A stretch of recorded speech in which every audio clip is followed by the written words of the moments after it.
Yeah, Yeah, it's true. All right, anyway, we're deep into the NA draft. East for you. Now, last time, NiP's second picked Invoker, we saw a response of a Lifestealer, a built-in BKB hero. And it worked very well, yet here we are again. This time, however, very different picks coming out with a Doom and a Grimstroke. Now, last time they were a defensive team with an Oracle, you know, trying to do saves. This time it looks like it's mostly offense. What do you guys think? It comes down to what Brian was saying. It's the carry matchup. Let me see what these one positions are going to be, because if NiP are going to let this Invoker first phase, and FlyToMoon was like, all right, I mean, we lifestealered you last time, we can do it again.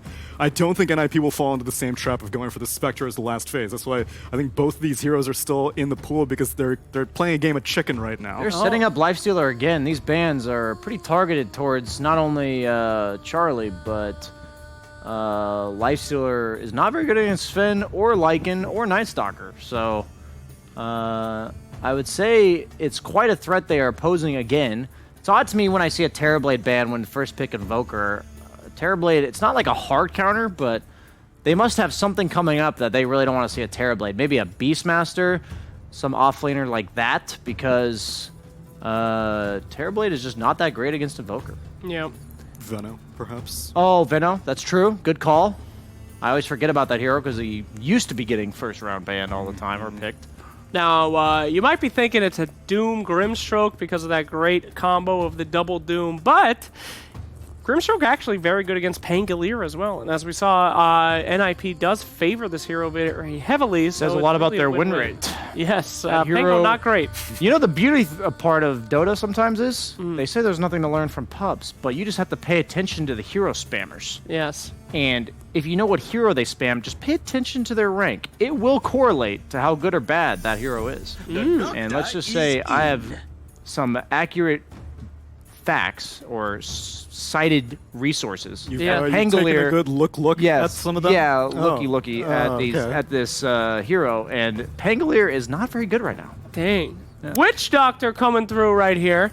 I want to see Badman Spectre return to form then, if Spectre's this good. Give me that Vanguard build I'd be back. down, dude. That one patch back in TI8, Those were Batman the was like days. top 25 in EU or something. That was crazy. And the funny thing for me is back then I doubted it, dude. Yeah, I everyone did. didn't Everyone believe in was hero like, there's spammers. no way that he's able to be this good. He must be doing something else. You have to like, oh man, I don't know if I've said this so many times on panel, but Logan buffed like 5 years ago, right when rank came out, spammed the shit out of a bat, and nobody played that hero. That guy was top 10. He was terrible at Dota. He was top 10. He would, like, I'm telling you, if you watch his heat map, he would be on the off lane, and he'd be running down the lane, like pushing tier 2s at 8 minutes, and if you didn't kill him, he was running down that lane, and if you killed him, he'd run right back. Yo, my man playing a bad like a brood mother? Yeah, I'm missed telling out you, on dude. that. Like, eventually, like, there were some games he'd take a Rax in like 16 minutes because he'd go like Vlad's drums AC or some crap, and I'm just like, wait a minute, this hero might actually be good. And then suddenly, like, you know, tier 1 NA teams were actually winning games with that hero. That was a weird year for us. We were winning. I think that was the TI5 year. The only year that mattered. Yes, exactly. Clockwork picked up here by FlyToMoon. Not a bad pickup for getting on top of these heroes that do not want to get on top of. Witch Doctor, what do you do when it clocks on you? Invoker, what do you do? Rubik? What if you're just enjoying some Rubik's pretty decent. mango-infused tangos and some dude hookshots into your house? Yes, Calls the cops. I like Witch Doctor. Ruins an against Doom, ASMR experience for me. Those 4,000 people that watched that video will 4,000. definitely get that reference. Thank you, Tsunami. At any rate, next pickup, we are getting close to that ever so crucial carry v carry matchup that was such a disaster last time. But anything in the meantime, gentlemen? If they pick a hero that's not threatened by clock and lane, they should have a really good lane top on NiP, because Witch Doctor, unless Doom gets rotated to mid or something, he's really nice against these beefy strength offlaners that rely on like escaping with 200 health and salving up, just because that Maledict punishes them for their high HP pool that gets whittled away. So if you're not threatened by clock, then you should have a good lane here. Why is Darkseer still available? No. Could turn Doom into a mid. No purges on the side of NiP. Enchantress is banned out. It depends on this carry pick right now. What's left out of the prime heroes? I'd be fine with a Spectre personally. I know you're into Doom or whatever, but I think Spectre's perfectly fine here.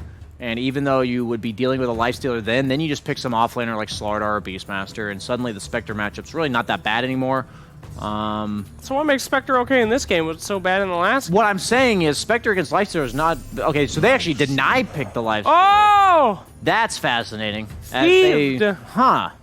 So... This is not an easy lifesteal. No, this was Dude, Morphling is... Okay, yeah, they just got... You have to deal with Doom, a leash, and Cogs. NiP actually just outplayed themselves. It's honestly not that bad against Doom. You're one of the few heroes that, like, early game with a little bit of help can survive through Doom.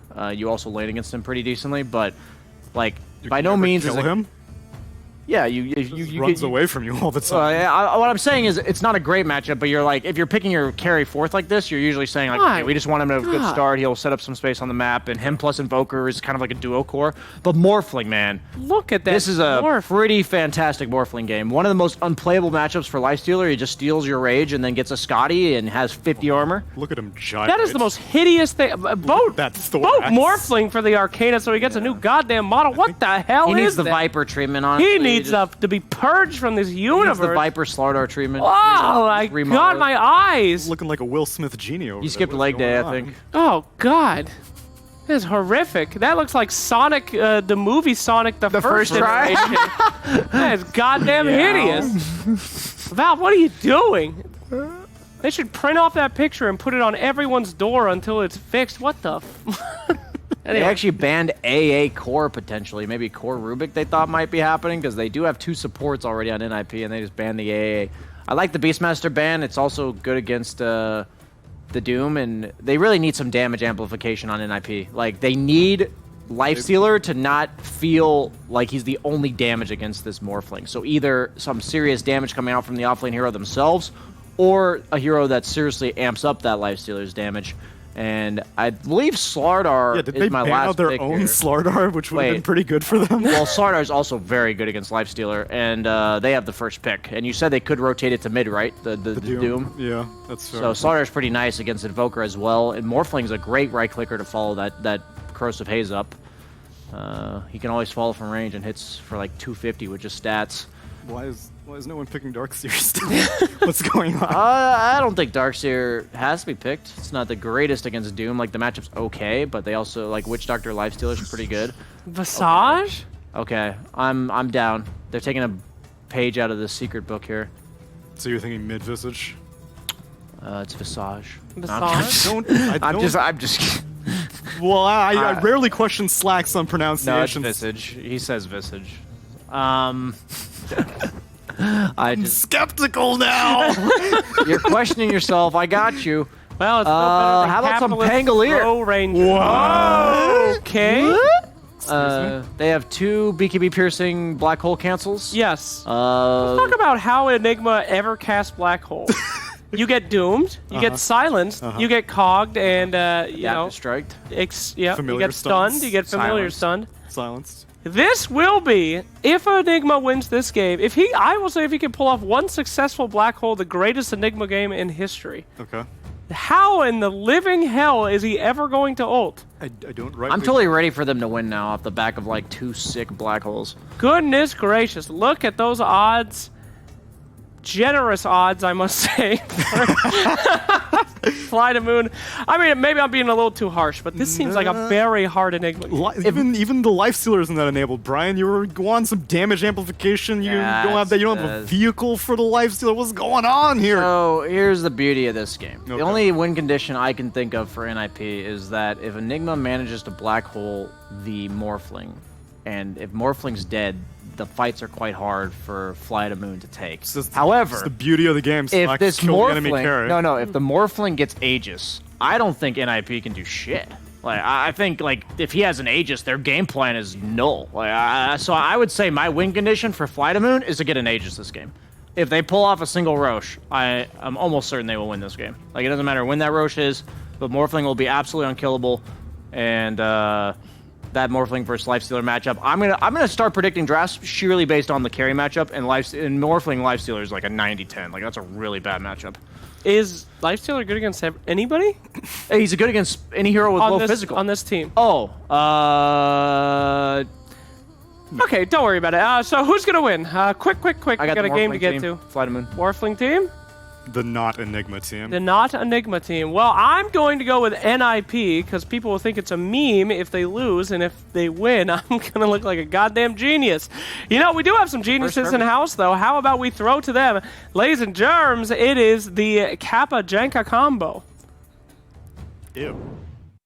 All right, that name is going to need some workshopping, I think. Yeah, that was not the one that I suggested to him, actually. What was your suggestion? Never mind. It probably wasn't appropriate for on broadcast. So let's talk about this matchup. We had the last pick of the Visage, which the last time they played Visage on the side of FlyToMoon was 4 months ago against Bait, and it was actually a general Visage. That was the only time they played it so far. Yeah, you know, I mean, the thing is, like, even if you're playing in mid or a carry, you'll generally like build, no pun intended, carry. You'll build these support kind of offlane items either way. So really, I think with Visage, you just try to get him in a good lane. You just put him wherever he can farm.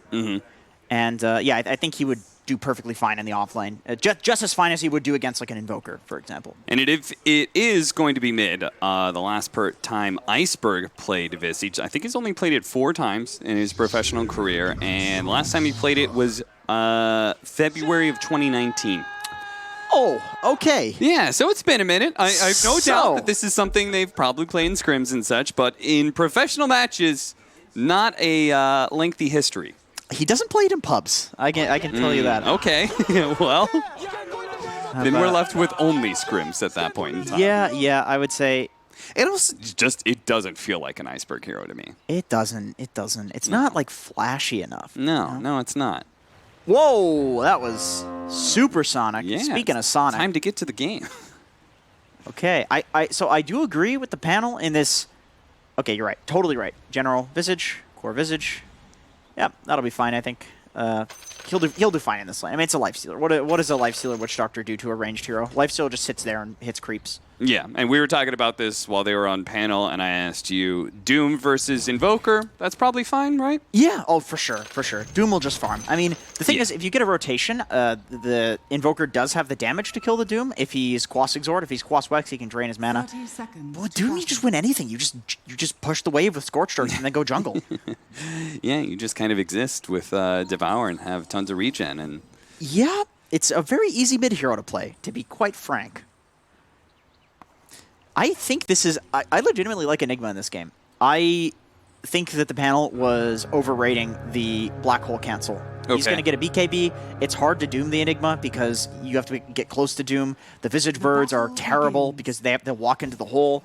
The Clockwork Hook is really the only thing that I see as like a good interrupt for the Enigma. And still with the Clockwork, like, you know, this is a hero who's puts himself into the fight first anyway. So I think once Enigma gets a Black King Bar, it's going to be a pretty easy game for him. It's really great against Morphling and Visage. You melt both of these heroes because of Midnight Pulse doing the percentage damage. So I thought for a second when you started that sentence, you were going to go for the... It's not the black hole, it's all the teamfight items that Enigma builds up into, or something like that. Sure, that's another approach that you can take. I think that's fine, but I honestly don't think this is, other than the Clockwork. Like the Clockwork, I don't want to pretend that that's not a counter. It is. The hook, it's BKB piercing. It's not something you can cancel with Lincolns. Well, that was fast. Okay, yeah, it's first blood. All right, off-lane Visage off to a roaring start. Great, yeah, this is good. It starts with the Soul Assumption, which is not something that's very common, but with the Clockwork, I mean, this hero does a lot of damage, so you actually get some charges up early. So our mid-matchup, Doom versus Invoker, which is already going well for the Doom, and I'm guessing this lane is going to be, as you said, I'm sure Visage is going to be able to farm just fine, thanks to having a pretty nice melee hero. That's one of the weaknesses of Visage, right? Early on, you're incredibly squishy. If you don't have Gravekeeper's Cloak, you are at the mercy of any sort of kill combo. We'll watch that first blood again real quick as the Soul Assumption. Boom. Oh, he was just actually right-clicking him without even having the Clockwork there. That's interesting. I mean, Witch Doctor's such a low armor hero. I suppose that does make sense. Now I always want to fly. It's his turn just to get right-clicked a whole bunch. The 5-position classic. This is always fun. Uh-oh. Gonna lose that courier. That's a carry classic. Is he going to lose his life for it, though? Saberlight, oh, turns around Fate Bolt, but the minus damage wasn't enough. Maybe if it was the old Fate Bolt, maybe he could have been okay, but hey, at least he got some damage out, and you can see V2 is not super happy having to deal with a ton of Eidolons. Another kill on Amisha, set up all by Roger with his Battery Assault Cogs play. Boy, that level 1 Soul Assumption is doing a lot of damage. Yes, it is. I think that probably has been buffed in some patch. That looks like it's been buffed. I'll tell you, I had to go through my memory here. I had to think about it for a while. Sure. You know, I had to go through my mind palace, Jank. Of course, you know, I have one of those because I'm very smart. As Roger's going to suicide to the tier 2. General, just chilling. I really do love this double null tally build on... Like, some heroes just thrive with that little bit of extra mana regen and spell amplification, too. Like Nature's Prophet. You pick it up, you get the ult, does 800 damage all of a sudden. Always want to fly, always want to die. I'm sure nobody has said that before.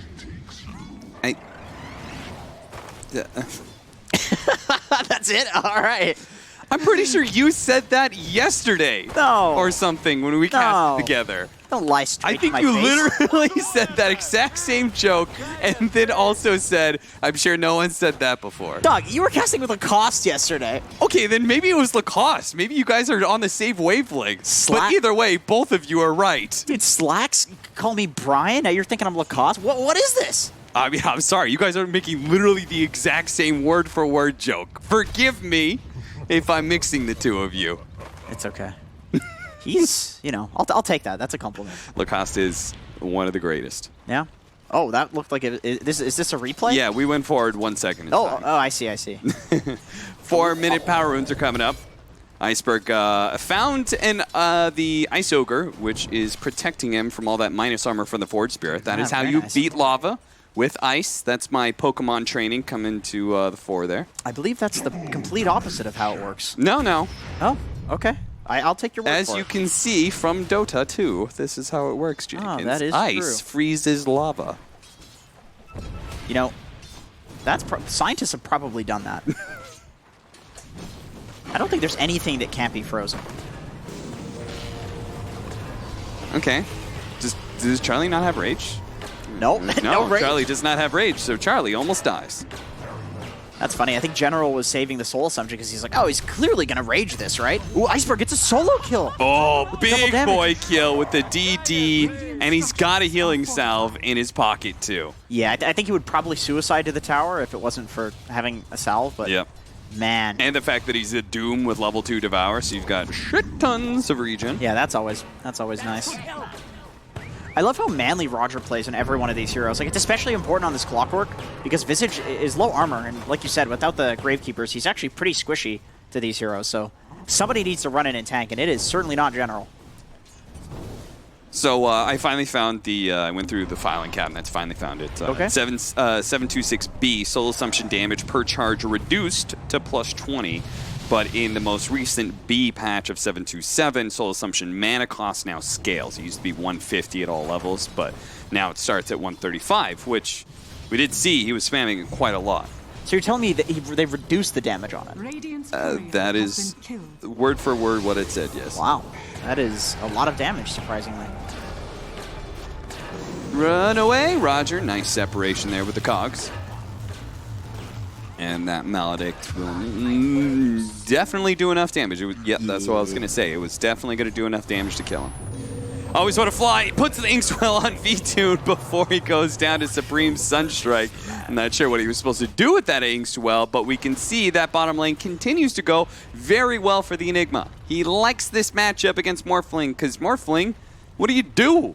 When there's just a bunch of ranged creeps hitting you, they actually killed V2. Okay. He just gets lifted, I suppose. I guess we'll see it on the replay in a second here. But man, that is... you know, I do have to say, like, Rubik is one of the better position 4s to have if you don't have a true Morphling lane counter. Just because you can catch him when he's low with the lift and kill him in just the lift time. And with the Rubik nuke as well. Like, it does a lot of damage now. For some reason, they buffed it. I don't know why they did that. Rubik's been S tier for about 12 years now. Do you ever think if you're Ice Frog, you want to buff the heroes that are more entertaining to watch? I think Ice Frog buffs things based on how his pubs are going, given how Pudge has been treated. Roger's going to be able to find Misha, and if he gets inside the cogs, Misha is certainly going to die here. The Sunstrike's going to go out, and Roger may actually be the turnaround kill. Do manage to get that kill on the 5, but Roger's taken so much from the Maledict, or the Sunstrike, that the Maledict is going to kill him. That's why he just did what damage he could. Always want to fly. Last couple shots in the Eidolons do manage to get that kill. V-Tune, who's trying to get aggressive on Saberlight, is now going to be forced back. This lane is god-awful for the Morphling. Yeah, this is rough, man. I gotta say, I don't think this is supposed to... Black hold him before he could get off the Strength Morph, which is kind of on V-Tune. That's not easy to do. Yeah, that's definitely on the Morphling. I think Enigma without a Black Hole is, or without a Blink Dagger is not super good at killing a Morph.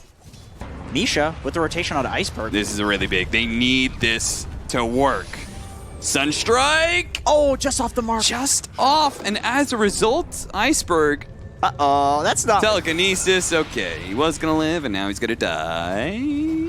Just kidding, he's still alive. My goodness, 20 health. That's what he lives on. Man, that just goes to show how tanky that hero is. Meanwhile, support's making fresh rotations all over the map. Roger sees that bottom lane is going terribly, so they kill Saberlight and claim his killing spree. Yeah, his Visage has got the birds now to work with, so he's a lot safer to be up here on his own. Man, I really don't think that lane bot should be going so poorly for FlyToMoon. I think, like, Grimstroke can just kill all the Eidolons, right? I mean, this thing literally does more damage the more units there are. Always want to fly. Says, worth it. I got your ward. Charlie's just killing the birds. Yeah, where he can. Gets one. The other drops on him, though.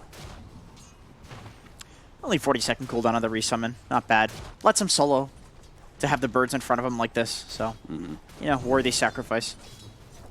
I remember before, you used to be able to get Black Hold and you could still drop the birds if your hero wasn't disabled, because you could press the button on the hero. And I don't know if that's been nerfed. I feel like that was a glitch and it's been fixed, because that was back when Visage was really broken.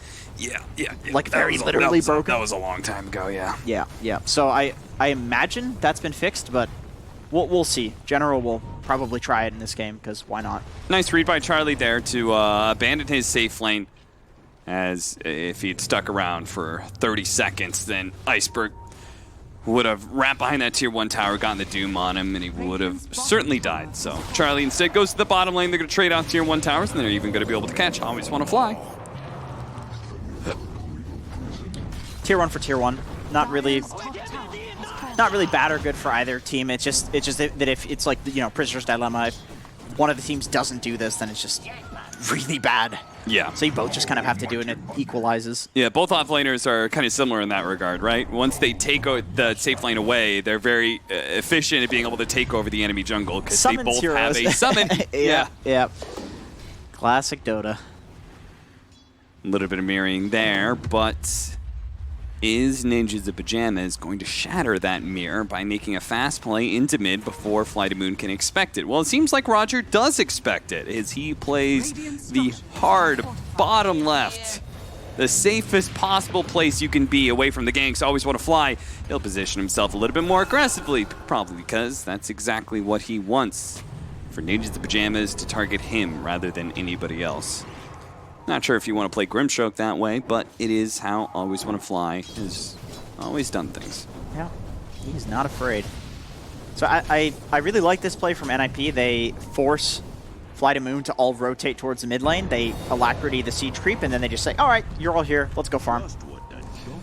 Big difference, though, is that Enigma versus Visage, the Visage can actually chip away at that mid tower like a Dragonite can, you know? I'm a little bit surprised he's not sticking around to do so.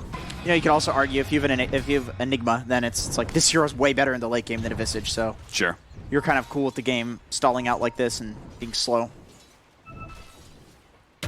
Ninjas of Pajamas, they are going to need an answer to FlyToMoon's push. It seems like FlyToMoon's really good at being able to read like their power spikes and just play into the enemy, like they were doing with the Lifestealer, like always forcing the fights. The Ninjas of Pajamas to do the exact same thing here. They read that Iceberg is very strong right now, and he is. 6K net worth, and this is going to be one of the biggest power spikes of the Visage as well, so might as well force down this mid tower. It's hard to initiate on this without, like, you have to go through Iceberg, but I don't think you want to do that. Oh, Saberlight. That's awkward. Oh, okay. Yeah, he doesn't get the hook. That would have been quite sad. I know he's memeing himself a bit on Twitter, feeling a bit bad about some of the previous performances he's had. So it, you know. Yeah, we were talking about it backstage. We said, you know, Saberlight hasn't had the best performances this tournament, but we know the skill is there. Yeah, for sure, for sure. Oh, okay, Charlie. Big kill if they can get it. It looks like Charlie is probably going to be stranded out here as Always Want to Fly does the Sunstrike. Is any TP's going to be coming in? They are going to be able to bail out their Lifestealer. So Iceberg, no levels of level death. That is a big reason why he couldn't get that kill. Fortunately, just not a high enough level. And also, you know, force the rainbow TPs coming in there. Doom is one of these weird heroes. He can like kill anybody, but it always takes time. You know, it doesn't really do any burst. Going back to Saberlight just quickly, it's not a. What concerns me is that I know that. Okay, never mind. Hold that thought. I always love these ganking combos. When Visage uses his familiars with the 4 position like Earth Spirit or Clockwork, that has their own initiation tool, and you can just find free kills around the map. It does cost Roger his life, but it still forced a reaction out of Ninja the Pajamas. Yeah, Visage can definitely feel really useless if you pick him as an offlaner, and you have some, I don't know, Lina or something as your 4 position. Like, you need somebody to go in, be in the front, start the fight, lock down somebody for you to actually do damage with the birds, because Visage himself doesn't do any lockdown. People would go Atos for a while to kind of solve that problem, but I don't know, then you've an Atos on Visage. Saberlight. Okay. What's going wrong? Let me finally say, okay, so what I'm concerned about with him is that the guy's 10k MMR, right? Everybody knows he's good. He's a god. He's had amazing performances. But what I'm concerned about is just psychologically, like, psyching himself out. That's what I'm worried about. So seeing him in a game, because he seems like such a nice guy, you know? He's not one of these, like, aggressive, like, I'm better than you sort of. Like, those guys never psych themselves out because they're too cocky. Whereas with Saberlight, like, he's a really nice guy, and I'm concerned that, like, if he, you know, whiffs a black hole, maybe he's like, he's gonna let it get to him in a game, which you don't like to see. It needs to take some tips from the Samaels. Hell, I think Viking GG is a good example of that. The way they're willing to like shit talk on Twitter, like, it's a bit of a meme, but it's good that they want to be able to raise the stakes for themselves. You know? Yep. You got to amp yourself up some way. I think so. That's why I always call Jenkins a big piece of shit before we go live. He does. Yeah, that is actually the least vulgar thing that he calls me. So. Yeah, got to assert your dominance in a broadcast, you know? It's true. It has been. I let him know. It's an 80-20 split, Jenkins. Don't expect any more. V-Tune's going to be able to kill Era. I'm supposed to be getting it 20%? Yeah, 20% of the pay that I get. Really? You're getting paid? All right, farming up the enemy jungle. This is always really nice. I think if you're an offlaner and you're ever farming your own side of the map, you're probably doing it wrong. You know, at least if you want to farm, if you're taking camps away from them, it's just so much pressure. It's so annoying. It's like, oh, we have to go deal with this guy. He's taking our camps. Look at I feel like the only farm you're allowed is like when you're an Underlord protecting the safe lane tower. Initiation comes out. They're underneath the ward. They have a nice soul blind on it too as well. Tried to go for the double doom, but damn! That paralyzing cask mixed with the Malphus and the cold snap. It was actually way too much. Iceberg couldn't get off a single spell. Not that it mattered though, because the initiation was so pretty from Roger and the backup there of Always Want to Fly that they got both the core kills they were searching for. Can Misha juke? That's the question. So slow. Feel like the 300 movement speed juke. He has no boots. This wave is definitely doing him some favors, though. Can he do it? He can't. Yeah, see, there's the problem of not going boots in favor of an urn. Yeah. You're just dead. Also, bit of a problem that their Spirit Vessel carrier is him in the first place. Yeah. You kind of need that item. Yeah, that is the Morphling counter. Supreme not building into this game, given his skill built, or is it, yeah, Quas Exhort. Can they go the other items? I don't know. It doesn't look like they can really go Shivas. Lifestealer can eventually go Scotty, I'm sure, but... Oof, that feels bad, though. That doesn't Scotty feel on great either, Lifestealer. yeah. Yeah. They don't really have many... Like, this is a good morph pick. This is a really good morph pick. And you can tell that they thought that, too, because they just insta-picked it the moment they saw Lifestealer. Yep. The panel was like, oh, they actually took Lifestealer themselves, and FlyToMoon's just like, Morphling. Yeah. You can tell that they think a lot about this Lifestealer hero, and they know how to play it when they instantly have the confidence to just pick the Morphling like that. Yeah. Like, they're like, they want to play Lifestealer against us? All right. We know how to counter it. Blink Dagger up for the Enigma, so... This is big. Going back, it's... Oh, okay. Silence. Silence does manage to land onto him with the Inkswell onto the Familiars. We forgot about that combo. Didn't talk about that. That looked very, very nice. My question is, was Rage on cooldown? It took a while for Phantom's Embrace. Like, Am I Phantom crazy? is not instant. I thought I heard an Orchid. Does Visage have an Orchid? Oh, maybe he does. Yeah, I thought I saw a Silence. General already has an Orchid on top of the drums. Jeez. Dude, that's next level. That is pretty baller. I mean, obviously Lifestealer didn't expect that either, Yeah. right? Like, he's like, what is this? Who has the Orchid? God damn. They get the surprise kill, and they're going to get a not-so-surprising Roshan. Ninja's Pajamas know what's happening, but they cannot get there in time, especially with the support spread out the way they are. They're looking to be able to intercept any kind of smoke ganks coming through, so Ninja's Pajamas, they'll give up on that. Instead, they'll look for a pick-off somewhere in their jungle. Oh, Iceberg actually jumps in. Roger, what a beautiful hook. Cogs onto 2, and V-Tune's going to be able to get it right in there in his Lifestealer form. He immediately rips apart the Rubik. Supreme tries to go for the TP up. The Daft Strike will stop him in his tracks.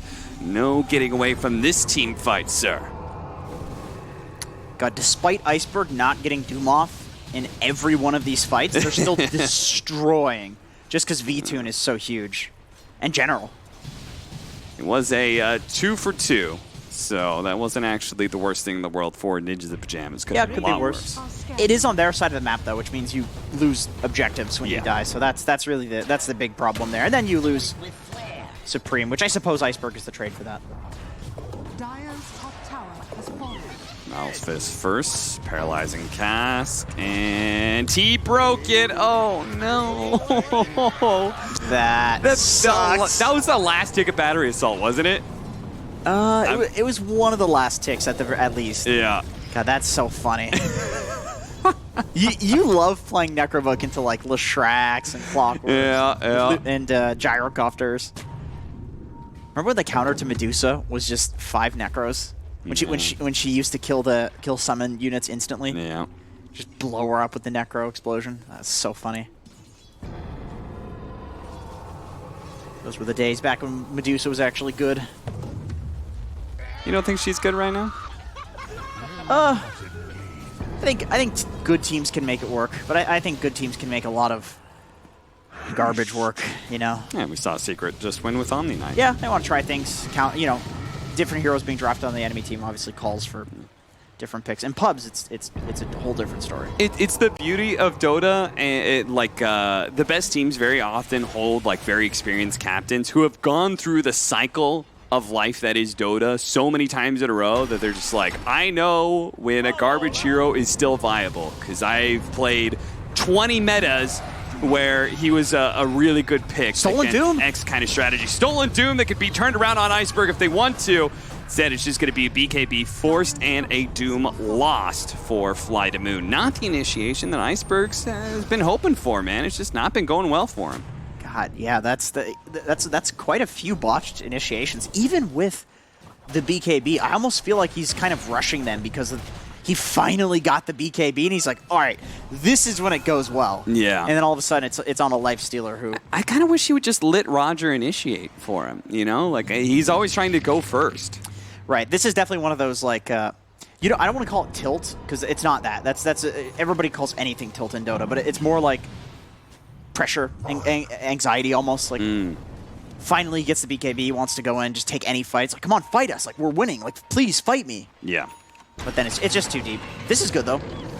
Hook shot with the Inkswell. Not enough to be able to get a chainsaw on Saberlight, but V2 can still clean up the kill. Always want to fly in the back line. So Charlie, just like last time, he's trying to always go to the back line of FlyToMoon. They do manage to get the Stolen Doom onto the Morphling, but he morphed into Strength. Roger gets clipped by the Deafening Blast, and that'll take him out. But the buyback of Always Want to Fly still making FlyToMoon feel like they can actually take this engagement. Charlie pops out, takes out Always Want to Fly again. Inkswell does manage to hit the stun onto the Invoker, but he's invisible. They don't have any detection. V-Tune's going to have to back away. Iceberg, loud and strong right there on the front lines. Let's loose his roar. Brings down Charlie. Looks to be able to chase down Supreme as well. One more level death, and he's almost got to be burnt out. Iceberg gets his vengeance. Failed initiation after initiation. He may not be able to make it out alive, though. That ice armor, yeah, Saberlight's going to make sure he definitely goes down. Drops off the boys, drops off the Necrobooks, and finishes him off. Oh, back over to the river, though. Misha, where were you? Where did he come from? I don't know. 5 position, just taking a little bit of swim in the river, apparently. Oh, Era gets the stat morph, finally. Nice. So he gets to morph to all that strength. How far do you go when you steal this? Do you go full strength, or do you leave just a couple of armor? You set me up with this one. It's a leading question. That is the thing about this. Like, you can't go too far into it. Yeah. If you have 0 armor and 3,000 HP, you very literally just have 3,000 effective HP. But 5 armor and 2,500 HP. Well, that's quite a lot more than 3,000. Yeah. So, he still has to worry about the physical damage coming out from the Visage. Right clicks of the Morphling are still there. Roger. Oh, he's got his drums here. Sunstrike pulled back in from the telekinesis. A nice combo. Well executed by Ninja's Pajamas, but they're going to need a lot more than that if they want to be able to pull this game back into their favor. Always want to fly. It just doesn't stop, man. I feel like these 5 positions, they almost look lost. And somehow Always Want to Fly is going to get away from this. The Soulbind actually latching onto the 2 of them. Double Soul Assumption as well. General sticking onto that Witch Doctor with his familiars. Another round of Soul Assumption. That'll finish him off with the Inkswell. Beautiful stun onto the 2. That's going to be Saberlight and Era both down. Charlie and Supreme. 2-man team, of course, left alive in this, trying to battle it out with the Orchid. It leaves Charlie with nothing to work with. Misha comes back and dies again. It's a revolving door for these 5 positions, it seems. As soon as they get to a fight, they quickly exit. And that was so funny. NiP just thought, like, there's no way Always Want to Fly is, like, this out of position. So they ran away, and he just was. Yeah. So they give enough time for the rest of FlyToMoon to come. And, man, this Bloodthorn rush on Phoenix is so good in this game. In this game. Maybe not in every game, but it's really cool in this game because first you have the Silence to counter the Lifestealer, right? And then you have the True Strike to counter the Lifestealer, who always builds into evasion and has an evasion talent. Oh, what a black hole! That's a 3-man black hole with Supreme. Do they have enough damage? Deafening Blast over the top. That's 3 wiped out. They forgot about the Enigma. They just straight up forgot, Jenkins. Was not expecting that. Well, that was the 3 cores as well, not just any heroes.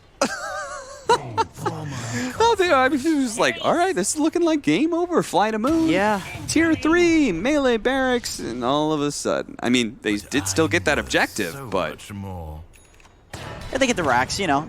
We saw them do this last game too, kind of feeding for the racks. They seem to be okay with that concept. But man, what a hole. He's got the BKB now too. Look at these deep rotations. One behind the tier 1 tower from Saberlight. Meanwhile, Supreme's going behind the tier 2 tower because he knows the cores are dead. Supports, they're free money, man. They're going to be able to catch both of them, it looks like, as Roger's certainly not going to be escaping as the Malefice placed onto him. Supreme gets the double. Very nice. NiP did this last game too. Like, whenever they do win a team fight, they're very good at capitalizing. Okay. I almost want to say, like, if you're in this game, if you're FlyToMoon and that happens, you probably want like just a break to pause, you know? Oh yeah. I mean, this game, the momentum of this game, it very sharply shifted against you. You cannot afford to let it get too far out of control. I have to say though, I want to talk about this. They have a sick Grimstroke lineup. Double Doom. They've got double Doom. They've got Soul Assumption, right? And you can double Soul Assumption. Yep. Yeah. Because you get that talent. Double Grave Chill as well. Yeah, double Grave Chill going to be going out. They've got really great Inkswell combinations, mobile core in the Morphling, and mobile initiator in the Clockwork as well. I think it's really cool how they crafted all of this together. I think that's a big reason why Grimstroke sucks so much in pubs, but in competitive it's so strong, because Grimstroke in the right draft is amazing, but in the wrong draft, it's completely useless. Yeah. Like, if you have multiple Inkswell targets and then also multiple heroes to combo with the ult, it's god tier. And the reason I wanted to bring that up is I know they have a very high win rate with Grimstroke as a team, and this patch, they're actually 100%. 2 wins. Ooh, okay. Yeah, there's a few teams. There's actually a lot of teams that just don't favor Grimstroke anymore at all. It's a polarizing hero, apparently. Oh, Inkswell on the Visage Familiars. That was the other cool one. True, yeah. I love this Bloodthorn Rush. I think this is so smart. It really makes the Lifestealer's game so difficult. V2 just going for a strict damage item in the data list, so I'm guessing that's going to allow him to just man up against the Lifestealer. When's the last time you've seen a dataless Morphling? Yeah, not very often. I don't know. They're also going to be going the double armor item, Shivas and AC. Yep. Such great items in general. I honestly feel like Shivas has ascended to the tier of you basically want somebody to get one in almost every game. Yeah. And AC's been like that forever, so. Yeah. Radiant's bottom tower. Wraithband Clockwork, another one of these trends that we're seeing, these strength heroes building into this item. Attack speed and armor. It's funny how like the Bracer, Null Talisman, and Wraithband, they're never balanced enough. You know? No. Because they are supposed to be like that stat-efficient early game item. They're always going to be broken in some way. At least one of them is going to be. It's about usually bracers. But. It's usually bracers. Surprisingly, bracers are probably the least broken right now, though. Yeah. Wraithbands and Null Talismans are probably the most broken. Everybody's getting double null. The mana regen is so nice. Goodness, look at this damage. Double damage for Supreme, but once again, I think they may get to the Roshan pit a little bit too late. It was dropping very fast, and sure enough, Aegis already grabbed it. They're going to make their initiation onto the Grimstroke. He gets popped very, very quickly. Now, FlyToMoon, there's no rush in taking the team fight back. After all, they got what they came for, Aegis and Cheese. Yeah, just chill for a bit. Although it looks like NiP, they're sticking around. They know V-Tune's playing kind of aggressive with the Aegis, so if they can take that away from him, it is a pretty big win. Supreme ran into the 2 backline heroes. He spotted them. They also saw him, though. As Sentry laid out, Supreme's going to be able to get away thanks to his Lincolns. Now Charlie, being slowed down by this Scotty, pops the rage. He needs somebody to help him out. Where's the invest, guys? Somebody save Charlie. He's being left behind. Everybody was just like, that's not my job. Big difference between FlyToMoon last game and NiP this game, flying with the Lifestealer, is I think if that's FlyToMoon, they have him infested in somebody. Well, maybe it wouldn't have made a difference because it looks like almost everybody got caught on their way out. Also just shows the power of that Clockwork, especially with the Ags. Like, he was so disruptive in that fight. Yeah. Hooks him again, disables him through his rage, has the Cog knockback, and everybody on NiP, they just leave because they realize, like, what are you going to do? You're about to walk into Cogs. Like, that's going to block the entire area. What, you want to die as well? Okay, go for it. Yeah, having 4-second to BKB piercing stuns, like the stun linking Very nice. is real good. Technically, it's actually more than 4 seconds because you can hook into Cog knockback, hook into Cog knockback. It's hard to pull off, but it is a lot of disable. And to me, that's one of the more broken reasons. Like, I feel like Clockwork kind of creeped into the meta slowly with a lot of these like quote-unquote small changes. Like, one of the bigger changes is that now as Cogs, they knock back for a longer duration. They knock back farther. The search radius is bigger, which means they hit people that are farther away. And then the hook stun duration is longer, which means now with before you needed a certain amount of move speed to get into position to do the Cog knockback. Yep. And now it's just at any level. You don't even have to concern yourself with that because it stuns for so long in the early levels that you just knock back all the time. Chain stun. Yeah, it used to be like level 1 hookshot. You needed your Tranquil Boots to be active. Yep. In order for you to actually be able to get the chain stun. It was like such a weird set of circumstances. If you got hit, it wouldn't work. Yeah. Yeah, that was always very weird. Buyback on the Rubik. 18 seconds for the Lifestealer. 18 seconds of perhaps free hitting for V2. They're going to kind of poke at him with the Midnight Pulse and some disables, but they can't commit too much. He's got the Aegis, and even once they take that away, he's got the cheese ready to go in his backpack. I think he possibly would have hold there, and by he I mean Saberlight. I think if he didn't get the stat morph off, just take the Aegis, then maybe you can possibly burst without the hole. But getting that stat morph off, V2 has honestly been on top of that this game. Even against the stolen Doom, he gets the stat morph off. Like that's a really good showing of just his tactical awareness, but also probably communication as well. Iceberg didn't do that thing. You know, some people do this against Rubik. They're ashamed that they've given up a spell, so better not to say anything. Yeah. You know, I always, if Rubik steals one of my spells, I'm always like, we got to kill this guy. And it's the same thing. It's shame, except it's just like a different approach to the shame. It's like, I need to cover the shame up. Guys, cover my shame up. Yes. It's up to you to cover up my shame, team. Tower has fallen.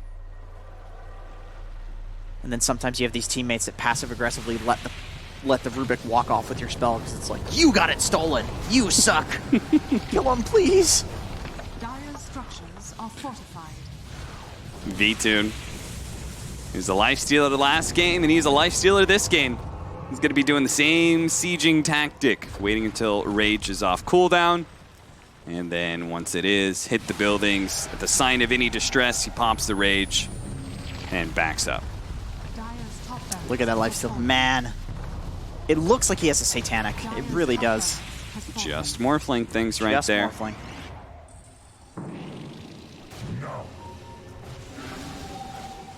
Okay. I think what they're trying to do right now is wait out the Aegis, and then maybe with the big black hole they can... Oh, never mind. Just kidding. Waiting out the Aegis. Screw that. Let's fight. Maybe they think they'll be able to catch them by surprise if they push out. Not the case here. The smoke is broken. Okay. Morphling actually going for it, but he already had the strength morph going on. Man, he's gonna get close with these, but he's quick on it. He always gets it off. If he had like eggs for breakfast today instead of pancakes, I swear to God, that's enough. Like, this dude is just playing on point. V-Tune is... Wait, wouldn't it be the other way around? Wouldn't those carbs of the pancakes slow you down? I don't know, man. You know, it depends. Right, sorry, I forgot you only eat chemicals. It depends on what study you read. It's like aspartame is good, aspartame is really bad for you. It's like, you know, I read the ones that say it's good, which there's a lot of, and I'm not lying to you. We smoke up. We smoke up. I'm whispering to lend to the atmosphere of this moving gank from FlyToMoon. It took me a second, but I'm understanding that now, and I'd like to continue with the joke if that's possible. Yeah, it's a little bit like a golf cast, you know, right before they're about to pick the puck, and then all of a sudden they jump in. There's the hook shot on support. Hook. They're dead. They're out. Big damage coming in from Roger. That's not what happened. I was really just trying to get excited with you, though, and couldn't think of something else to say. Supreme, I don't know if you want to be down there. Iceberg, I don't know if you want to be down there. You're black hold. Oh, Iceberg. Oh, dear. Goodness gracious. Iceberg. All right. Okay. So well, I mean, no black hole. Let's roll. Right. V-Tune is going to lead the charge here. That call that they just did is actually really cool. Yeah. If the lane is pushed out and they just go through backdoor and say, okay, well, we have other lanes pushed in. That's really, really cool. Yeah, what is Ninja Pajamas going to do to stop V-Tune here, man? He's going to H12 just go straight for Misha. Misha was underneath the tier 4s and he couldn't get away. Quickly pops man to get rid of the open wounds and turn back around. Missed hook shot there from Roger. One of the few, but Iceberg immediately throws the Doom onto the Invoker. It doesn't matter if he gets back to the fountain because this is just enough space for them to get Megas. Who cares if you survive if now you're up against Megas at 34 minutes? Yeah, we don't even need to see what's happening with Iceberg. It just doesn't matter. It really doesn't. Apparently somebody else is dead. How did that happen? I don't know. Saberlight was outside of the base. Oh. And GG. Okay. Well. Ends not with a bang, but with a whimper. As Ninjas the Pajamas are left cowering in the corner of their fountain. And FlyToMoon dominant in their victory.